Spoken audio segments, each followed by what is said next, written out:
Al-Fatihah. Bismillahirrahmanirrahim.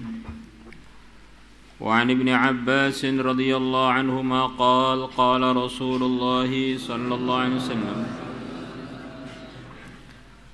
Thalathun, ada 3 perkara, man barang siapa, kunna yang 3 perkara itu fihi dalam man, ada 3 perkara, siapa aja yang 3 perkara itu ada dalam dirinya, awahullah, maka Allah akan menempatkan orang tersebut fi kanafi, di dalam penjagaannya, wa satara alaihi, dan Allah akan menutupi alaihi, atas orang tersebut, bi rahmatihi, dengan sayangnya, wa adkhalahu, dan Allah akan memasukkan orang tersebut fi mahabbatihi, di dalam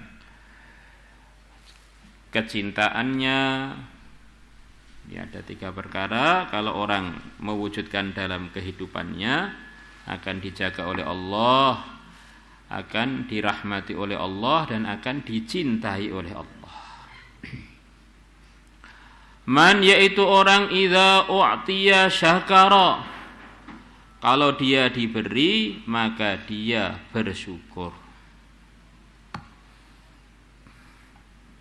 Orang kalau diberi dia bersyukur.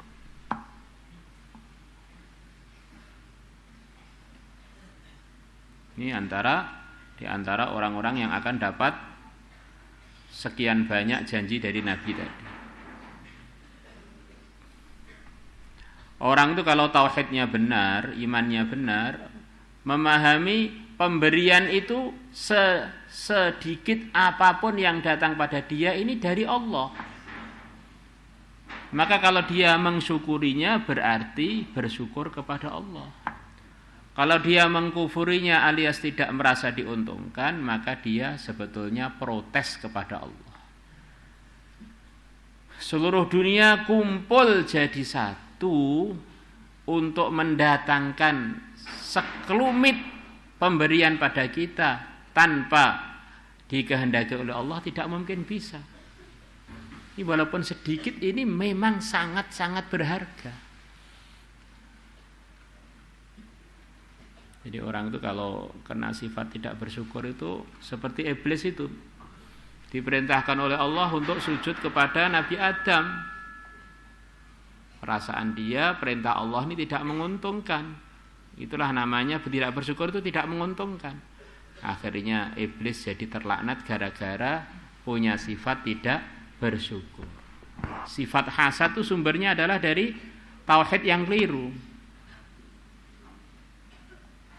Temannya dapat rizki enggak terima, ini dari iman tidak merasa diuntungkan, padahal teman dia itu adalah juga saudara dia.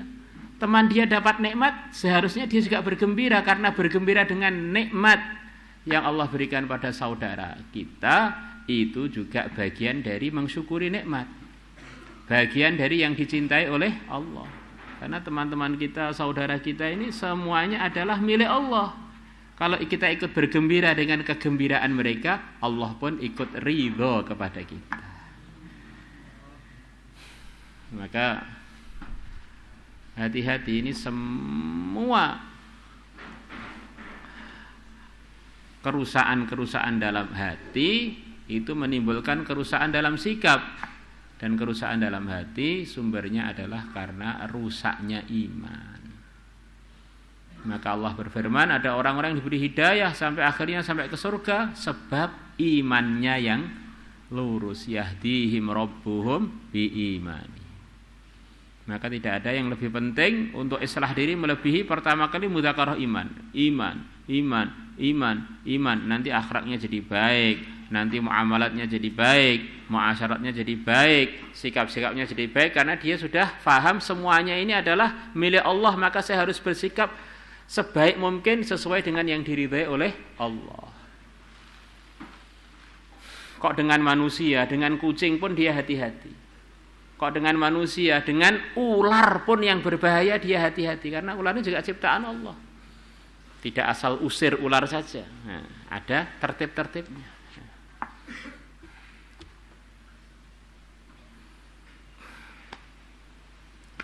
Man idza u'tiya syakara, orang idza u'tiya ketika dia diberi syakara dia bersyukur. Maka diceritakan ada seorang raja Islam. Dia ini susah punya anak itu sama sekali tidak bersyukur. Sukanya buang-buang uang, sukanya buang-buang makanan. Akhirnya dia bingung gimana caranya anak saya ini dia bersyukur. Akhirnya musyawarah dengan ulama-ulama sekelilingnya. Maka ulama-ulama itu mengatakan orang itu enggak bersyukur itu diantara sebabnya karena dia tidak ada capek-capek dalam mendapatkan nikmat yang dia dapat. Maka anak ini harus dididik untuk makan minumnya dari hasil kerja dia. Bajunya dari hasil kerja dia, nanti dia akan bisa mensyukuri nikmat walaupun kecil. Maka akhirnya raja tadi menugaskan anaknya, kamu setiap hari harus kerja ya, setoran pada saya uang sekian. Maka hari itu anaknya datang, ini Pak setorannya dari hasil kerja saya. Maka uangnya oleh ayahnya langsung dibuang. Anaknya dilihat kok tenang-tenang aja dibuang, senyum-senyum aja tidak terkesan. Maka beliau nyuruh tim pengawas, ini anak saya hasil kerjanya saya buang kok dia tenang-tenang saja. Mesti ini bukan hasil kerja dia, ini pemberian orang lagi ini. Nah, dicari-cari ternyata benar ini pemberian orang yang kasihan dia disuruh kerja. Akhirnya rajanya memberikan pengumuman, siapa aja memberikan uang pada anak saya atau makan anak saya tak hukum dengan hukum setegas-tegasnya. Akhirnya anaknya terpaksa kerja, dapat uang, akhirnya disetorkan pada ayahnya, ini ya hasil kerja saya. Maka uangnya dibuang.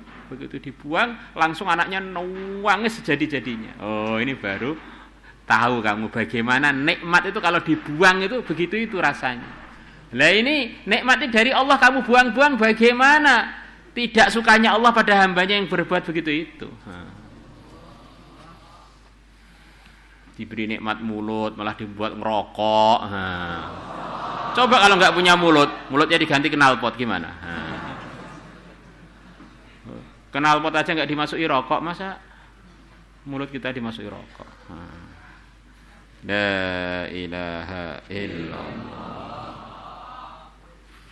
Wa idza qadara ghafara, dan kalau dia ada kekuasaan atau kemampuan, ghafara, dia memaafkan.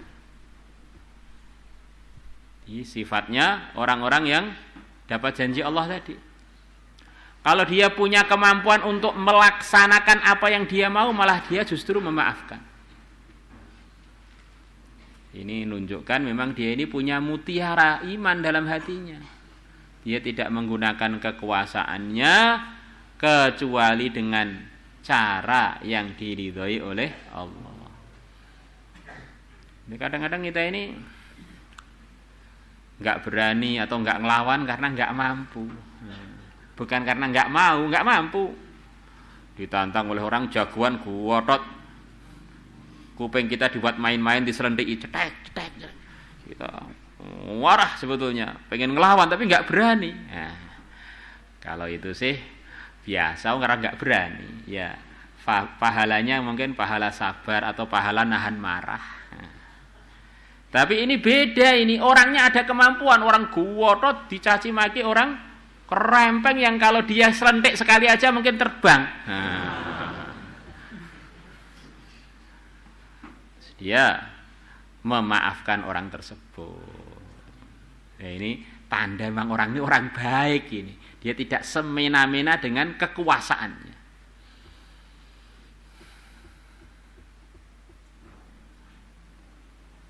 La ilaha illallah. Wa idza ghadiba, dan ketika dia marah, fataro, maka luluh marah dia. Bila diperlukan luluh, dia luluhkan. Inilah sifatnya orang-orang yang diridhai Allah. Wal kadhiminal ghaidha wal 'afina 'anil nas.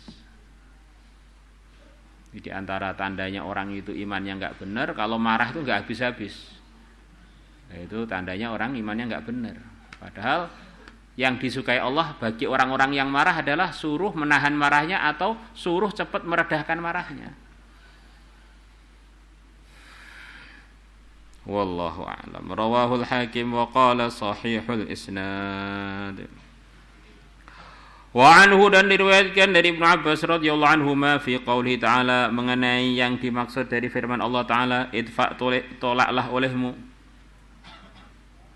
tolaklah keburukan, billati dengan sikap, hiya yang sikap itu ahsanu adalah lebih bagus. Keburukan bukan dibalas dengan keburukan, tapi dibalas dengan sikap yang lebih bagus. Apa itu? Allati hiya ahsan itu apa? Al-khoslah hiya ahsan. Qal Ibnu Abbas mengatakan, tentu saja ini dugaannya marfu kepada Nabi, wa anhu dari Ibnu Abbas.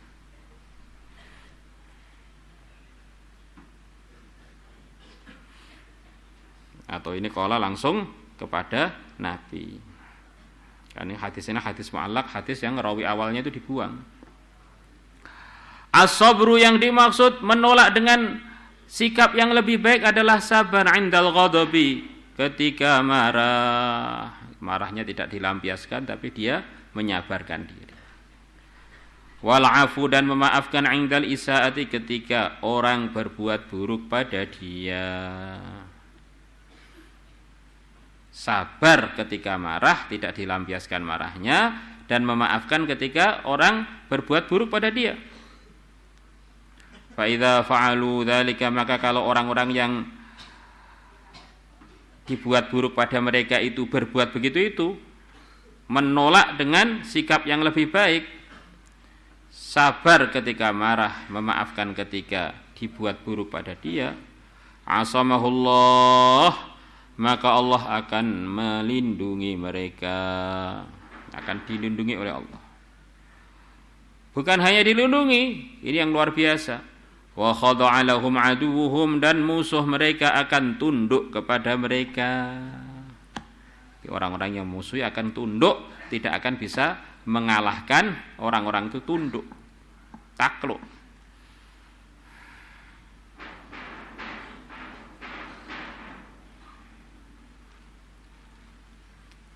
Zakarahul Bukhari, Imam Bukhari telah meriwayatkannya mu'allaqan, dengan mu'allaq, dengan dibuang awal sanadnya. Wa an Ibnu Umar radhiyallahu anhu qala Rasulullah sallallahu alaihi wasallam, ma min jar'atin, dan tidak ada teguan. Jar'ah itu teguan, perkara yang kita telan melalui tenggorokan kita menuju rongga-rongga yang di bawahnya. Minum air nanti kita teguk, kemudian kita telan. Makanan kita kunyah, kemudian kita telan. Hanya saja jar'ah itu biasanya untuk cairan. Tidak ada teguan, tidak ada teguan a'dhamu ajron, yang lebih besar pahalanya indallahi, di sisi Allah, min jar'ati ghaidin, melebihi teguan marah. Di marahnya itu ditelan, bukan dilampiaskan. Kadhamaha, yang menahannya abdun, seorang hamba. Jadi kemarahannya itu tidak dilampiaskan tapi ditelan. Ibtigha'a wajhillah, karena mencari ridhonya Allah. Masya Allah. Rawahu Ibnu Majah wa rijalus sanadi rijalus sahih. Insyaallah kita niat? Insyaallah. Pengen enggak dapat bidadari? Benar. Bidadari itu kan banyak. Ada yang orang dapat bidadari karena masuk surga dapat bidadari, ya sudah untung lah. Sana dapat 72 bidadari, itu sambutan awal kata sebagian ulama. Nanti bisa tambah lagi. Tapi ada yang lebih istimewa, yaitu bidadari yang segitu banyak dia suruh milih mana yang dia suka. Ini di samping dapat keuntungan, dia dapat keistimewaan. Pilihan ndi kowe sing seneng. Nah, itu akan diberikan kepada orang yang menahan marah yang dia sebetulnya mampu untuk melampiaskannya. Wa ibn marhumin an Sahal bin Mu'adz an Abi radhiyallahu anhu anna Rasulullah, bahwasanya Rasulullah SAW qala, beliau bersabda, man kadhama ghaidha, barang siapa menahan marah, wa huwa qadirun ala ayyun fidahu, sedangkan dia kuasa untuk melampiaskan marah itu, untuk melaksanakan marah itu, da'ahu Allah, maka Allah akan memanggil dia ala ru'usil khalaik, di depannya seluruh makhluk, hatta yukhairahu, sehingga Allah berikan pilihan pada dia, suruh dia memilih minal huril ain, dari kalangan bidadari, masya'a, yang dia mau, ma bidadari sya'a, yang dia mau. Masya Allah. Nah, terus berapa milihnya? Ya mungkin aja ya semau dia.